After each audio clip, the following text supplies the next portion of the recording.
The ponds that I build, that my approach to them is not to use pond liners and things. You can, sometimes you have to if you have very porous or silty soils that you can't compact adequately. So I have pictures of one, the only one I've done that was a liner, and I'll explain why there. So my approach is earthen ponds, and the reasons for that is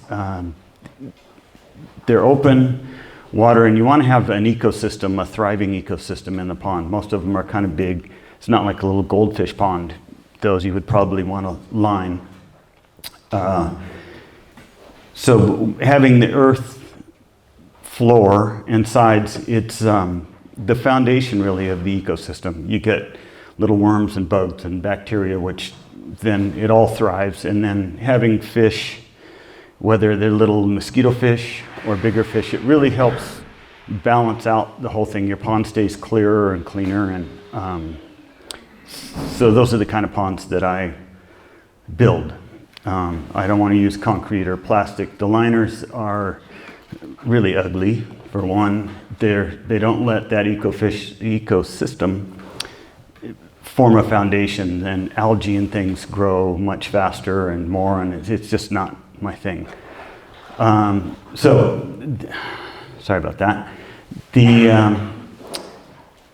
This is how I would typically build an earthen pond. Well, we'll just start. So this was one we did in the backyard. It was not a real likely place to put a pond, but they wanted it for fire emergency, a source of water for during fires, an emergency thing. They do not have water rights, and I'm sorry I missed the water masters speak, so I'll try to answer questions, but there may be things they could answer. Without a water right, you cannot build a pond that you're going to use for anything. It has to be non-consumptive, meaning you don't then water plants or trees or anything like that.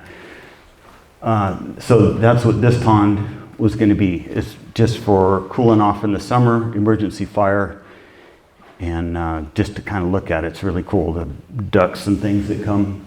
So it's hard to tell, but this backyard slope from this side down to this is a garden. They wanted to put something in here, and it's about a 3-foot slope, which was not too bad, but we had to build a dam or a dike this way, and so the soil that we built it out of came out of the inside. So this is to start. The first thing I did was scrape off the organic matter. Typically, if you push that aside, then you put it back on the slope that you create, and it's full of seeds and everything, and it grows back in really fast. So on this one, we started here and we cut just a flat, level base for the dam that would be, and that's the organic stuff in the middle there. Oh wait, that's not the button. Here we go. So I dug it out with an excavator. That's the landowner on there I hired for the day. To get compaction of the soil, you really need a machine like this. In the old days, they would just kind of shove the dirt out and run over it with a big caterpillar or something, but you don't get the required density to hold the water. That's really the key to the whole thing, is getting density. So this machine has these called pad foot or sheep's foot roller, and that front drum vibrates, it pounds very tight, and the advantage of that is the dirt is, you're constantly it's sort of like kneading bread dough or something, so you don't have any layers between, which can be a source for water to find a way through. It's called lamination. If you were to compact this with, say, a rubber tire machine, a big wheel loader or something, you have all these little layers that is a possibility for it to shift or slide. If you're retaining a lot of water, it can fail. So using a machine like this that constantly kneads the soil together, you can see the tracks there. And what you're actually compacting is the previous layer is getting the real density. The top stays rough. So that's what we compacted with. So here you can see we're starting to come up out of the ground from the beginning of that. The organic material was shoved out here that we then, in the end, track walk it. You want that to revegetate. And we started going down here to, dig the dirt, mix any moisture if we need to. I guess I should address that. To compact soils, it doesn't have to be clay. Everyone thinks you have to have clay for a pond. Clay is, the thing that makes it good is it has expansive qualities. When it's dry, it shrinks, and as it gets wet, it expands, kind of like a wooden boat. As long as it stays wet, it stays expanded. So if you compact it, that will create that seal. But you don't have to have clay. There really is no clay in this soil, but it has enough binding quality to hold it together and get the density that you need to hold the water. It's kind of a misconception that you have to have clay. You don't. It just has to be compactable. Very silty soils act like clay. They feel like it, but what it actually is it's had all the organic matter and the really fine little bits washed out of it. Silt is left after water is gone. It's basically like a sand versus a soil. Well, I can get lost talking about that. So maybe I'll leave that there. So you can see that's the first step. And the next one, we're starting to get more of an area to build that dam. It's starting to look more like a pond. And if you have any questions, fire away. So here, again, we're going down just to get the height. Our goal was about 6 feet, 8 feet to hold it. So our dam was only maybe 3 feet of soil above the natural grade. The rest of it was dug down in here and then used to make the dam. What was their standing water height? Standing water? As in, how deep did you go before you hit water? Well, we never hit water. Oh, okay. Yeah, the water table was down, which is pretty typical. This soil, as we went down, you can sort of see there, it started getting a little rockier and a little more, rockier, firm, rather than soil. If you get into a fractured rock soil like shale, that's kind of tough because water can travel through those. In that case, yes? Go ahead. In that case, you have to remove it and then put it back. Compact. You can't just rely on the soil. A lot of the ponds that I've seen where people have just dug out a big hole and piled it, they never compacted that bottom, and they tend to leak, depending on the geology. So what kind of setback do you have to have against the neighbors there? You can't really see there. I asked the property owner, and I believe there was really no setback. We were probably, they didn't think, this isn't a very big pond. And off of that, the edge of the water was probably 12, 15 feet away from the fence. That fence there is basically the property line. I believe it was over the fence a few feet. So we stayed away from the fence, so we weren't putting any pressure on it. And in the end, you're going to want to, when it grows, you got to be able to weed eat the weeds or whatever. You don't want to create a problem. So this was not a very friendly place to put a pond. It was just a flat area, and we did it that way. So when we did it, they did not have a water right, and you're not allowed to just dig a pond and fill it from your well.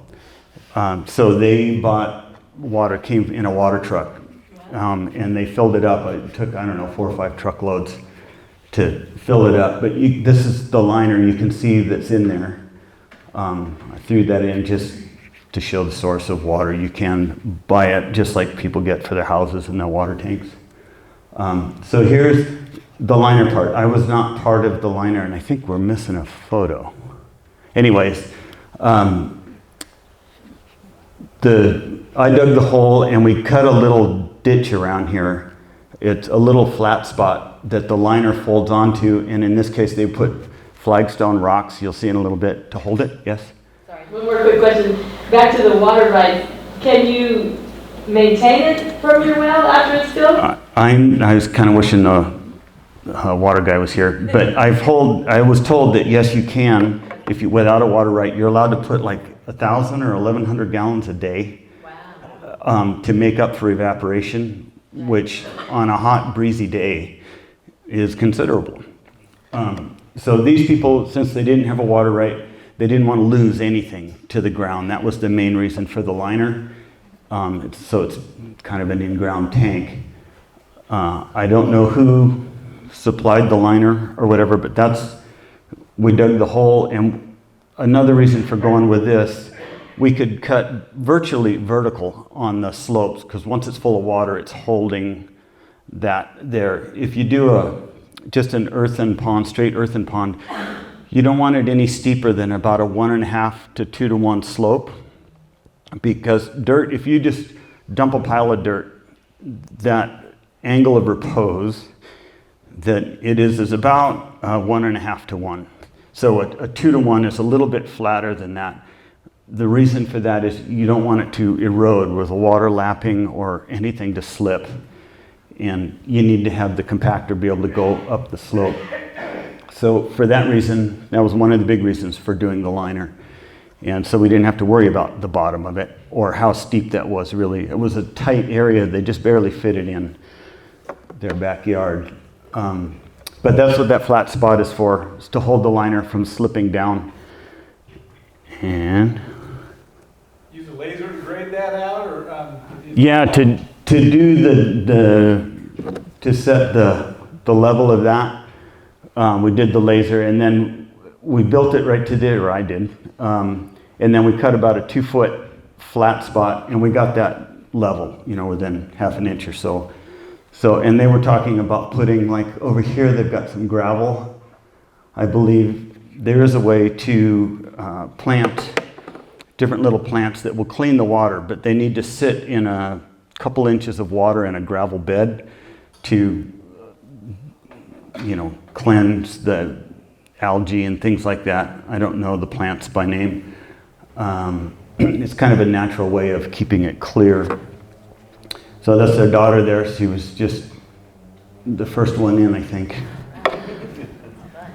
And there was her birthday party. And so going from just a grassy lawn to a playground in their backyard is what they were looking for. And they have, we didn't figure the gallons, but there's probably, 75 or 100,000 gallons of water there. It's about 6 feet deep, and I think it was about 30 feet wide and 60 feet long, something like that. It adds up pretty quick. do they have an aerator or something in the middle of that pond? No, those are kids. They maybe did, there was talk about that, and aeration is a really important thing to talk about. It evens the oxygen levels in the water if you have fish and things like that, but it also thermally cycles the water. Just the action of the bubbles coming up, it does a couple different things, and all of that really helps with clarity. It keeps the algae from getting crazy, and if you have fish and things, it just keeps it a much healthier system. So you can have a little bubbler in the middle. They do have solar powered ones, so when the sun's out, it does it. And then there's other ones that it's a tiny compressor that just goes, and they don't use that much power. There's a company called The Pond Guy, and they put out a catalog, and they go over all these aerators and all kinds of things. It's a great resource. You can find them online. The company is just called The Pond Guy. And I've used them for stuff we'll get into. But that's it. They put a wood deck around there, and it made it really a fun spot. So this was a friend of mine. It's down near Wagner. They do have irrigation rights, and they really wanted a pond. But this is a pretty steep slope there, and that's where they wanted it. And to do that, let me back up.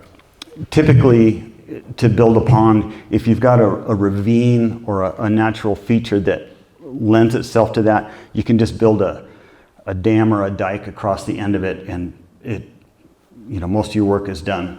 Neither of these had that situation. So they really wanted this pond there, and it was pretty steep. In order to do that, you have to, if the slope's like this, I'm going to need both hands. You'd start a keyway down there, you'll see, and you have to build the slope steeper enough to get a pond area to hold the water, and then the hill up here. So it takes a tremendous amount of earth moving to do that, but they had to have their pond. And it did come in key into irrigating different parts of their property. Their water comes from the TID ditch, which is way down at the bottom by those vineyards. It's pumped up there, and this is a way to hold it. And it comes out of Immigrant Lake, so they lose their water typically or often in like July or something. And if you're trying to keep stuff alive, you've got to store it. And that was the reason for this, plus being able to jump in on a hot day. So on this one, I used the dozer here to cut a bench down on the bottom, and then we started taking the dirt from the uphill side and compacting it. And so this is kind of what it looked like. I scraped off the vegetation there, so in the very end, that was pushed back up on the slope, and it really grassed in nice. We didn't have to seed it or anything, all the seed was in there. So this is pitching it in towards the hill, and then we would take this dirt and put it on there and compact it just like we did that other one. It's just a little larger scale. So this was, I think we're missing a couple pictures too, but so we built up, and it was just kind of a flat pad. After taking all the dirt from here to build that up, I started to wonder how much pond we were going to end up with. That's the challenge of doing it on a slope. It's not advisable, but there we were. So they have water rights, so they can fill the pond with that and store it, but they cannot collect surface water, like water runoff and things. So this slope, snow melt and any rain that comes here, we had to cut a drainage swale to go around the pond, so they cannot capture any water other than the water right that comes from their source, their point of diversion, which kind of seems silly, but that's the rule. Why would they just do like an overflow? We have an overflow at the end, but you're not allowed to collect it in the first place. Any surface water, when it touches the ground, I've been told over and over, as soon as the water touches the ground, and any water in the ground belongs to the state of Oregon. It's not yours. If you have a water right, you can use it. If you have a catchment system, like Jim does, and you get it off your roof, it goes down your gutter into a pipe, as long as that goes through a pipe into a tank, it's yours to do whatever you want. If it touches the ground and flows to a pond, it's not yours anymore. So they made us cut this swale. We ended up changing it by the end, but that's what that's showing. You can see we had to steepen the slope above the pond, build the slope below the pond to end up with a little pond. Is that all done with the dozer? You got multiple? No, just a dozer, and this is a skip loader that I use just to wheel roll it in the end and things like that. But we used a compactor, just like in the previous pond that's not in view. So we cut it with a dozer, placed the dirt, compacted it, and then moved on. So you can see the slope that we had to build it's still rough here, to get up high enough to have, you need a flat area to maintain the pond so it'll eventually grass in. You can, a riding lawnmower or weed eater, you want it some, mass there so it doesn't fail. This ended up, that's about a 2-to-1 slope right there. You don't want to go any steeper than that for possible erosion problems. And then it was flat, and then we kind of had the same thing going on the inside, and then it's a little steeper on this side. That drainage thing used to go all the way from here in one big shot going across, but it took up, we needed more dirt for one, and to have a 1/4 inch fall per foot or a 2% slope in 100 feet, you're dropping 2 feet. And I forget how far this was, but it just wasn't suiting what they wanted. We had this big flat area here, so we broke it in the middle right there, and so it goes this way and the other way to not take the groundwater. And there's the end. A lot of work to get a pond. It's about 6 feet deep, and I think it was about 40 feet across, and it was like 80 feet long, something like that. So it's a little hard to see. This is our drainage swale that goes around. It breaks in the middle, drains both ways. At this end, we put a little pipe right there for an overflow in case somebody turns the water on and forgets. You go to town and you come back and you have no pond. And that runs out, and we met the natural grade, so it just goes out, and it was not much of a slope there, so we don't erode anything. But then there's, in a big snow melt or heavy rain, or you leave the pipe on. Yes? What's the approximate cost of something like that, Roarke? This one was kind of crazy. I think this was about 10 grand. 10, 11, something like that. That was kind of the good guy deal for him. We've done a lot of trading back and forth. If I remember right, that was about that. I should have wrote those things down. The previous pond, I think it was like my part minus the liner and all of that, I think was like 4 or 5 grand. So that's pretty much what it looked like. It slopes in this end. A thing you want to leave for ponds, you want to have at least one area that's a real gentle slope in case dogs or deer or kids, something gets in there, they've got to be able to get out. It'd be a drag to come home and find a dead deer in your pond. And so we had about a 2-to-1 slope all the way around. We put a little point right there to put boy, that's wiggly, in landscaping, he wants to put some rock features there and things like that. So that's just a pond. You can do what you want with it. Another thing, the slopes, in general, having a deeper pond is better. You'll have less plant growth, and after about 3 feet, like cattails and things like that will grow in 3 feet or less, and they can really take over and be a huge nuisance. So the deeper it is, the less of that plant growth you're gonna have.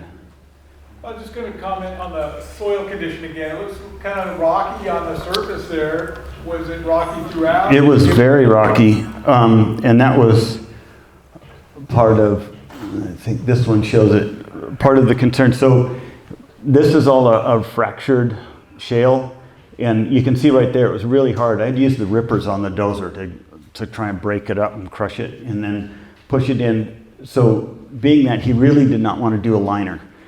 And there's a product, this is the first time I've used it. It's called Permazyme. It's an enzyme, you familiar with it?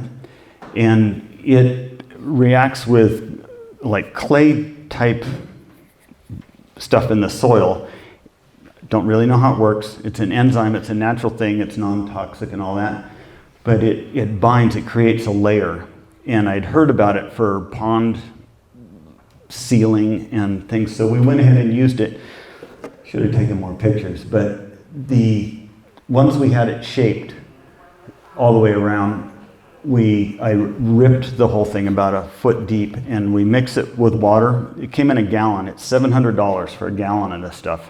but you mix it with like 2,500 gallons of water. So I had a water trailer up there, and we sprayed it on the ground and then ripped it and stirred it in as you would to compact soil. And it mixed it all in, and then we pushed it back up, and I track walked it with the dozer and then wheel rolled it with the skip loader that was on there to try and seal that surface up. And it was kind of a big experiment, but it seems to have worked really well. It doesn't, we just did that last summer. So this is the first winter. I haven't gotten any calls that it's leaking. How many gallons of the Parmesan did you use for that? We use 1 gallon. Wow. And there's a formula for figuring out how much it was. It was real confusing, and they didn't want to give me anything in concrete because there's so many variables in soil and type and all that. And they're like, well, yeah, a gallon will get you a road 15 feet wide and a quarter mile long or something like that, or a foot deep. I'm like, well, that doesn't help me with a pond. You know, what rate or what are you looking for in the end? And they wouldn't tell me because it doesn't really suit their model. And but it seems to have worked. We did the math a couple different ways, and that's what we came up with. It was probably more than we needed, the 1 gallon, but it comes in a gallon jug, so we used it all. Okay, that's that. The soil that was there in the beginning, you can kind of see here that cut more like it was clay-ish. It was a soil, and it's all chunky there. And when we rolled that in, it was full of all the organic stuff, and it ended up really smooth like the rest of it. And it grassed in beautifully. So all the good dirt was used on that part of the side. We were left with the rocky stuff. So it can be done where it looks like you can have no pond. So the next one, this was a different thing. It was an existing pond out in Williams that didn't hold water very well, and it feeds a vineyard, and he's got a spring and multiple ways to fill it. There's a water right, but he would fill it up and it would only get to about this high, and above that it would go down, and he didn't really know why. So he drained it in the spring, and we had to wait for it to dry up so it wasn't too wet to compact. And I wasn't thinking of a how-to on this one. I just random pictures, so here we are. The bottom had a big hump in it. It was not very even, and there was a lot of algae stuff in the soil. So we knew from here around this side is like to about here was the cut side. That was the mountain, the natural grade. From there, this was a dip. You can kind of see the color change there. And it was leaking there, all these willows and things. It stayed wet there all the time when he'd fill it up. So we knew the leak was on that side. And these sides were really steep. So first thing we went in and we just kind of leveled out the bottom, and I hauled out all the heavy organic material. It doesn't compact very well. It's going to decay and it's undesirable. So we trucked a lot of it out and spread it outside of there. This was just getting started. I think I was just showing my nephew rather, that, interesting dirt things. He's a dirt guy too. So at this point, we got the depth that we wanted. Pushing the wrong button. How deep is that? This was probably 12 feet deep, a little more. And so the first thing, we used some of that dirt to make this not as steep. I mean, it was like vertical, and a lot of it prone to eroding, and we needed to compact that somewhat. So I just did it with the dozer, not the pad foot roller. It couldn't climb all the way up. So we changed that slope along this side using some of the dirt around there. And right over here, there's a pipe that goes out. And I think you can see it better in another picture. And he was worried that it was leaking around that. So I dug down, and when I cut across the bottom here, I could see really rocky, porous stuff. It was clearly the bottom of this ravine, and whoever did it just piled dirt across there. And I just knew that it was leaking down here through all those rocks. It was not compacted. Cutting it with a dozer, I could tell it was pretty loose. So there's the source of his leak. So after doing that, we cut into that. That bank is probably 4 feet, something like that, about this, 3-4 feet. So I approached this sort of like a slope repair on a hillside, where we started out with a flat cut like the other two, and then we would cut there and compact it there, and you just sort of build this road that goes up. You bench over into it, fill up a little, and go over like that. So everything's supported, and you can get the compaction you need. And we end up with a 4-foot thick layer of dirt compacted here to seal it up, versus removing the whole thing and doing it right. So you're light years ahead to just do it right the first time. So that's that photo. A little different view of it. You can see it was pretty firm down in here. This is where we were getting to the natural cut, and following right, those rocks right there were kind of the bottom, so I wanted to be a little below into that as we went and got away from it. We ended up with probably a good 6-foot thick wall of dirt, compacted against what was there. That pipe was over here. It was kind of hard working around it without tearing it out, so we dug down, and it was an outlet pipe that he didn't really want to lose. After this, to water his vineyard and everything, there's a building over there, and he puts a pipe down and it sucks it up. It's all pumped everywhere. But he had that gravity option also, so we left it. So there's that little pipe. And so this was, getting that done. We're up, I don't know, halfway. It's right around there. And we went on up to about here. We did install an overflow a little later over here that would dictate the level of the pond. We left him a couple feet of freeboard around. That's the way he wanted it. And this part here, I dug out that side of the pipe, compacted it all in, and then we came in around this side and dug it and did it, and we didn't break the pipe. It worked out. So there's pretty much the end. That's the same dozer as the other place. It's about 10 feet tall. This is a weird angle. It's not quite as deep as it looked, but it was probably 5 feet over the top of the dozer. And we packed it all in, and then he filled it up, and it worked. That's it. So that's kind of the method of doing it. Again, everything comes down to density, soil density, to hold the water. And I haven't had one leak yet that has failed. This one, we filled it up, and it kind of went down, and he filled it up. It takes a while for it to fully saturate, and but it holds great. Before, he'd pump it up and it'd be down in a day, and now it holds all summer long. Yes? Do you have any comments on the best way to retroactively repair a leaking pond without draining the whole thing and getting down to the bottom? Yeah, there's kind of no shortcuts to, if it's an existing pond and it's got water in it, to do it like this one, we drained it and you let the soils dry to where it's workable. If it's muddy at all, the problem with that is the water takes up quite a bit of space in there, and you can only squeeze it so hard.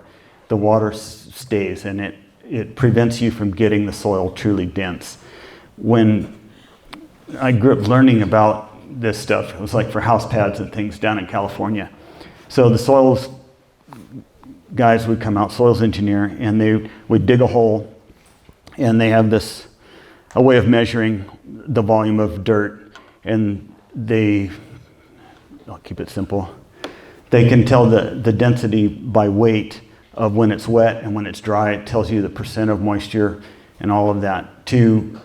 As a rule, general thing, you want about 10% moisture by weight to have the soil compact more expansive soils in a structure setting, you want it above optimum, what they call optimum, so that you know it's not going to expand anymore. When you're compacting it, but it's in its most expanded state, so that when it dries out, it'll pull away from a foundation and not, raise it. It'll crack your foundation, the doors in your house stick and all that. The dirt will break your house and flex your house. So you want to be above optimum on that. In pond stuff, I realized it's better to be on the dry side of that optimum. So any expansive qualities in the soil will just tighten it that much more. When you fill it full of water, it can only expand a little bit. Did that permazine? Permazyme, it's like permanent enzyme, permazyme. Oh, okay, zyme. Would that be something that you might consider trying before you go to a different level of? Well, if you've got water in your pond, I don't think it's really going to do anything for you. I mean, it could. I wouldn't want to, rely on that. Putting it in there, if it gets to the soil, it may create that bond. They say it'll do it, wet or underwater, but you need to mix it for a depth in there. And they say to get it wet with that and then compact it some, and then it really creates its bond. Some people, yes? Well, I was going to say a lot of people have heard of using, and I've used it, bentonite clay, which it looks like kitty litter. It's basically the same thing. You can get it at the Grange by the pallet load or whatever, and I've sealed a couple ponds with that. And some people think you can just dump it in your water and it goes down and it creates this slime. What makes it good is it expands 4 times its volume when it gets wet from when it's dry. But to be sure about it, if you just dump it in the water, it just creates this gel slime that might kind of seal up your thing. I know a guy tried that on a pond and it seemed to help, but it didn't stop it. There's a company here called ProCoat. A guy, his name's Fred.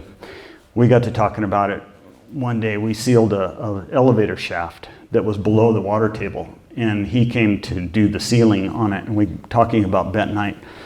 And he was saying in the pond situation, bentonite needs at least 26 psi of dirt over it, something to push against. And so there was one in Williams, one of the early ponds that I did. It was a fractured rock situation, and it went down. It didn't leak through the dam or anything. We couldn't see it, but it would go down. It was leaking back into the hillside. So the farmer I was working with looked this up, and we scraped it smooth, and then we just shook the bentonite out with bags, and from bags, walking around, so that it's just kind of white. It wasn't solid, but we scattered it all around as evenly as we could. And then we didn't have much dirt. I only had 4 to 6 inches of dirt to put back over it, and rolled it with a skip loader, a rubber tire machine. And then he filled it back up. And we only had enough bentonite to get to a certain level. And so we kept it real even going around there. So he filled the pond, it went all the way up, it came down to that level and stayed. And so if you have the weight on it, I'm gonna have to put that down. You spread it as evenly as you can, and you spread it, and then it's sandwiched in there, and when it expands, it can't fluff, it has to go sideways. And it creates this, it's a thin, but basically a barrier of this clay that will hold the water. So that's how the bentonite works. For it to really work, you have to have a layer of dirt on it, yeah? What about surrounding vegetation? I see so many ponds, especially agricultural ones, don't have any vegetation around them, but I wonder what about like you have something that's relying on a clay structure to seal, and then you have trees nearby, and if roots are always looking for water. Is that a problem for ponds? It can be. I don't like to plant trees in the bank, the berm side, because they are going to go, like you said, And when that tree or plant dies, those roots rot, and that's a possible avenue, you know, and rodents like to dig alongside those roots and things and punch a hole in it. So I wouldn't recommend putting trees. Plants will volunteer. You're going to have plants, like it or not, all the way around, and they're not a problem. The first second pond I did is in my front yard, and it's fed by an irrigation ditch, and it was just barren, like the last pond, you know, it was just bare dirt. But out of the irrigation ditch, things volunteered, and it's got a ring of vegetation all the way around, and that wouldn't hurt. But I wouldn't put trees in there for the reason I've worked on irrigation ditches where their trees grow right on the edge of the ditch, and then they get old and die.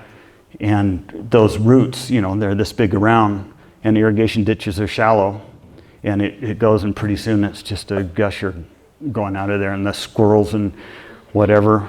The ditches that don't have water in them all the time are more prone to rodent digging, and then you got to dig it all up and compact it kind of the same way. Yeah.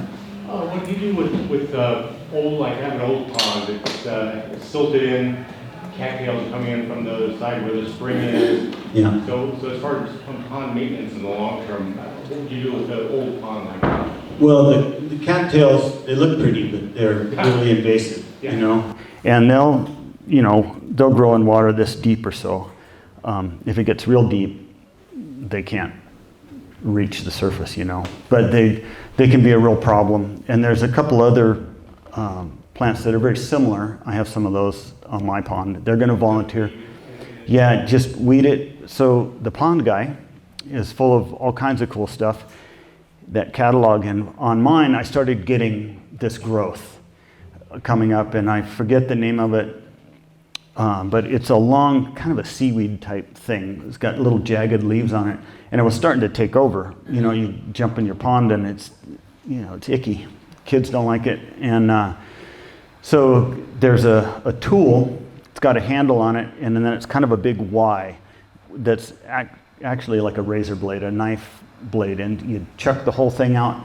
It's got a rope on it. You chuck it out, and then you pull it back, and it will cut those plants low, close to the bottom, and they kind of float up, and then you got to rake them out. And we did that for a few years. It's quite a bit of work.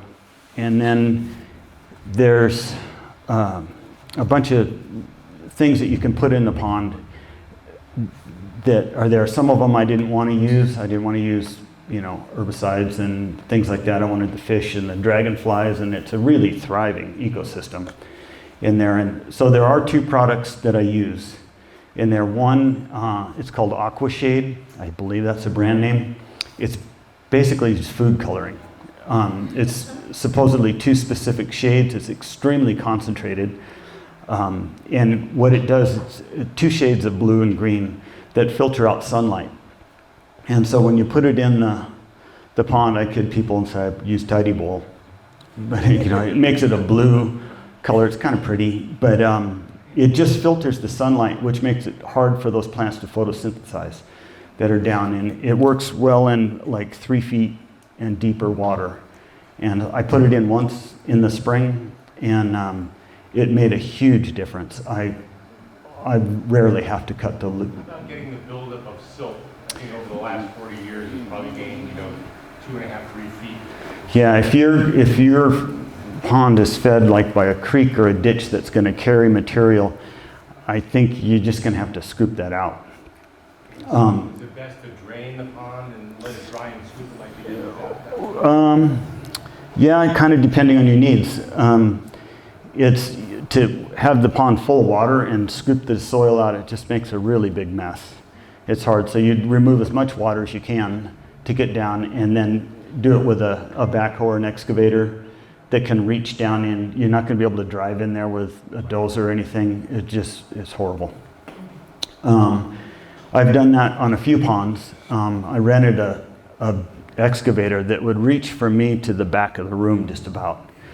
It's called a long stick excavator. It was big. It was the only way to get there. The first time I did that, I This pond, we drained it down, it looked all dry, we walked around the bottom, it's like, great, I'll get in there with a dozer and we'll scoop this stuff out. I backed down, was stuck. I wasn't there 5 minutes and it was buried. So I had to winch it out. So it has to be done from the edge if it's not totally dry like the last pond, and then you can scoop it and put it out. And doing that, you want to be careful not to dig real deep. If you get past all that slime layer, that organic layer, which kind of helps seal things, you get into rocky stuff, you could create a real problem with this sealing of your pond, the seal of your pond. So back to the additive. Yeah, go ahead. Okay. I put the one coloring in there, and it doesn't affect insects or anything. And that was really good. The one problem that it didn't really address is this algae that it starts on the bottom. You can see it gets a little fuzzy, and that's the green stuff that makes the mats that float on top. And you can scoop them out. And there's another product. It was called Katrine Plus, and it has copper in it, in my layman's terms, that prevents just algae from photosynthesizing. And one year I had, it looked like pea soup. It was really green. It was just a big explosion of planktonic algae, they call it. And that stuff cleaned it right up. And I only put that in once. And they say, there's no wait time. Some of the chemicals and things that they have in this catalog, you're not supposed to go in the water for a while, and it sounds kind of nasty. And but these two products, you can use them in potable water reservoirs and fish hatcheries and things like that. If you read the fine print on the bottle, it will say, don't use this where it could go into federal waters or, anything. My pond can't do that. I irrigate with it. The dogs, we all swim in it all summer. The fish, the dragonflies, the mayflies, little mayflies, you see, they all thrive in this stuff. So I felt comfortable using, those are the only two things that I use. And those are really the only two problems that are real common with ponds, the algae and these other plants that are growing. That'll help.